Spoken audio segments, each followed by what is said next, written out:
It's found in the Old Testament, and it is because it's found in the Old Testament, it's a part of Jewish culture. This poem is called A Song of Praise, and believe it or not, husbands still sing it over their wives to praise them for being such wonderful women. So it is fitting to read this song of praise for Anne. Some of the verses in this poem apply specifically to a culture that it was written to in the Old Testament. So I'm going to not read the whole entire poem because of that. And I'm going to read the ones that you'll be able to connect and see Anne in. So we're reading Proverbs 31, verses 10 through 13, and then 25 through 30. An excellent wife, who can find? She is far more precious than jewels.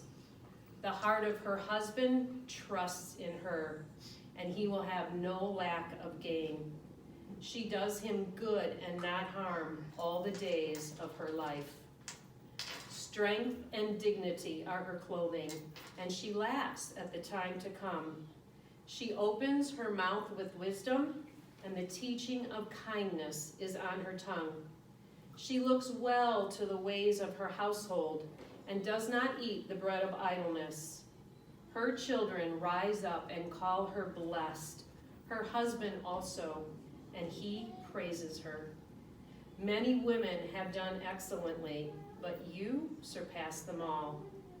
Charm is deceitful and beauty is vain, but a woman who fears the Lord is to be praised. I'm sure that as you heard those words, you undoubtedly recognized Anne's character in them. So let's take a look at her life. Anne was born on October 27, 1928, in a town called Boothwyn, Pennsylvania, to her parents, Elmer and Mary Bryant. I would have never heard of Boothwyn if it hadn't been for Anne.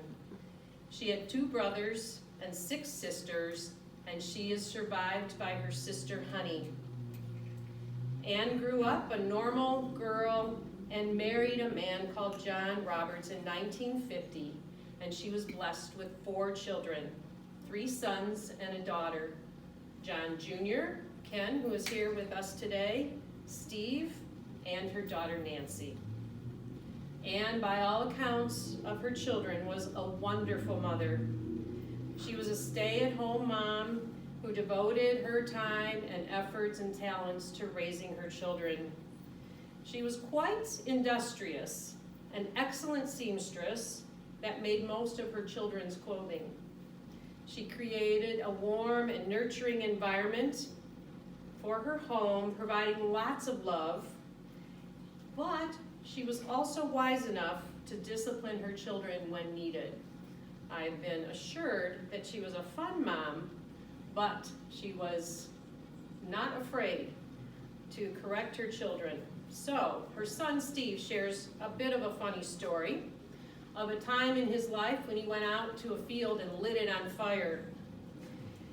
And Anne came running after she saw the fire, and though her first instinct was to jump into the flames and save her son, apparently she took a few moments to correct him for starting the fire in the first place. Now, I don't know about you, but I sure want to know a little bit more about that story. I want to know how he lit it on fire in the first place.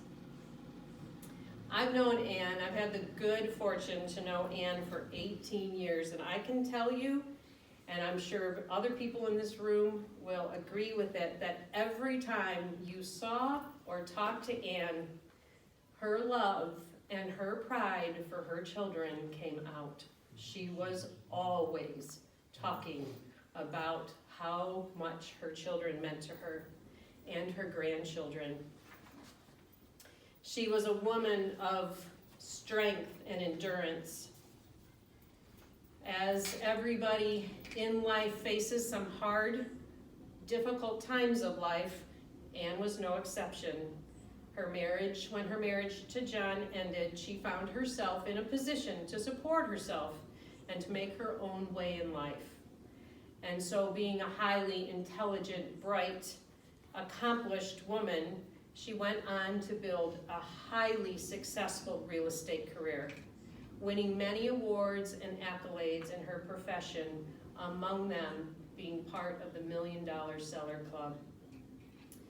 And in very unexpected ways that God works at times, it was that very real estate career that would change her life forever.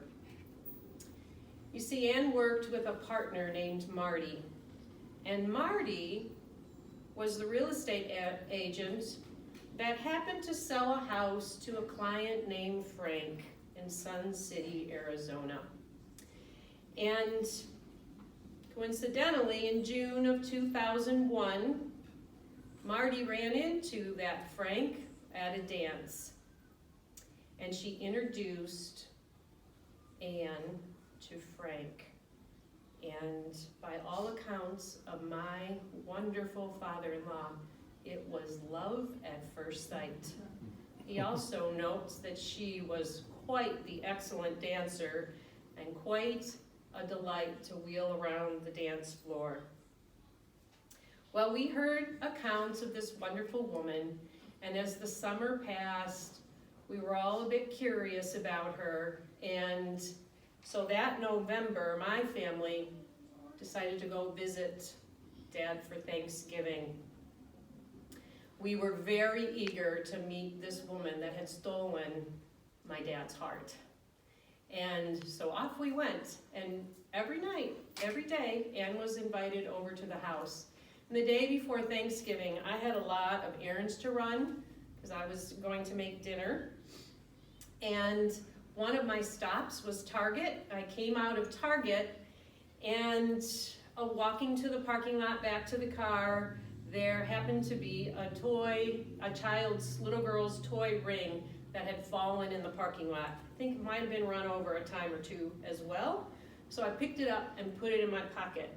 Not exactly sure what I was going to do with it. But when I walked back in to Dad's house, Ann was sitting at the kitchen counter, and Frank was on the opposite side of the counter. And I happened to walk past him, handed it to my father-in-law, and said, "Hey, Dad, here's a piece of jewelry in case you ever find a reason to use it." I went in the kitchen to unload bags, and my father-in-law turned to Ann, grabbed her hand, and said, "Will you marry me?" Now, it is a very special woman who will say yes to a toy ring.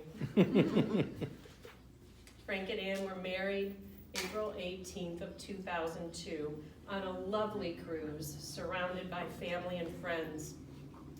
It was a beautiful day, a beautiful ceremony, and we were thrilled to be there to celebrate with them. But being on a cruise with them for their wedding also meant we were on their honeymoon with them.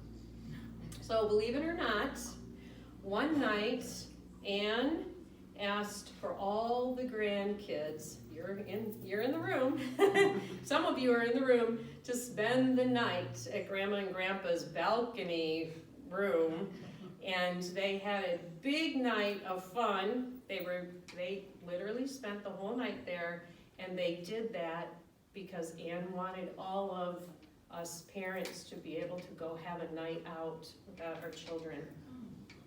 That is an excellent example of a selfless love and devotion to family. In fact, both Frank and Ann loved family so much that they always took the summer family tour. They would get on the road, pack up their Cadillac, and they would be gone for 3 months, making stops in Missouri to see Nancy, Ann's daughter, in Ohio to see all of us, Pennsylvania to see her siblings, and in Michigan to see us. They always made frequent trips to the West Coast too to visit Ann's son.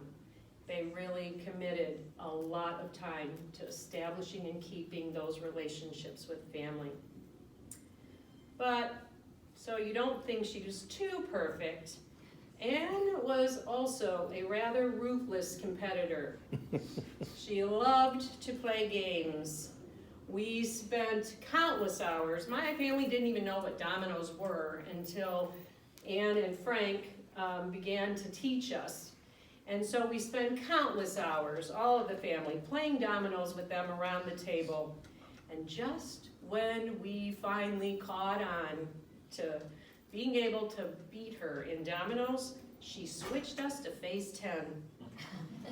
Then it was on to countless hours sitting around the table, enjoying each other's company and playing phase 10.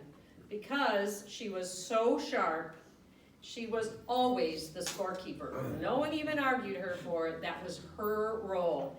And if you've ever kept score for phase 10, you would realize that you really don't want that job. It was kind of a hard thing to juggle, keeping track of where everybody was and what their score was.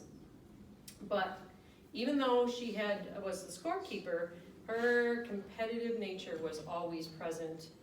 In fact, Anne and my youngest son, Matthew, had an ongoing feud of sorts, competition to see who could win the most games. And she was always teasing him that she would take him down. And it was fun to watch that. Some fun facts about Anne. Anne was an incredibly gracious hostess. Everybody was always welcome to her house. Frank and Anne had ridiculous amounts of parties and dinners, inviting their friends. No one was a stranger to them. They would serve them graciously. She was an excellent cook. In fact, we still talk about her lemon chicken. I'm not even going to tell you this. I'm going to have you all shout it out in one answer. Her favorite color was? Peach. Everyone that knew Anne knew that. And it was peach everything. Peach flowers, peach clothing. In fact, I'm pretty sure her wardrobe only had peach clothing. It's almost all she ever wore. And boy, did she wear it well. She even liked, her favorite iced tea was peach iced tea. And so she was quite fond of the color and the flavor of peach. She was allergic to chocolate and strawberries, but she ate both of them anyway. I can remember every dinner, she always had to have a little piece of chocolate at the end. She always, it was years before I found out that she was allergic to it. And I said, Anne, you eat chocolate. She would bring us chocolates from C's, and she always said, it's worth it, it's worth it. She was a woman defined by kindness, gentleness, wisdom, strength, dignity.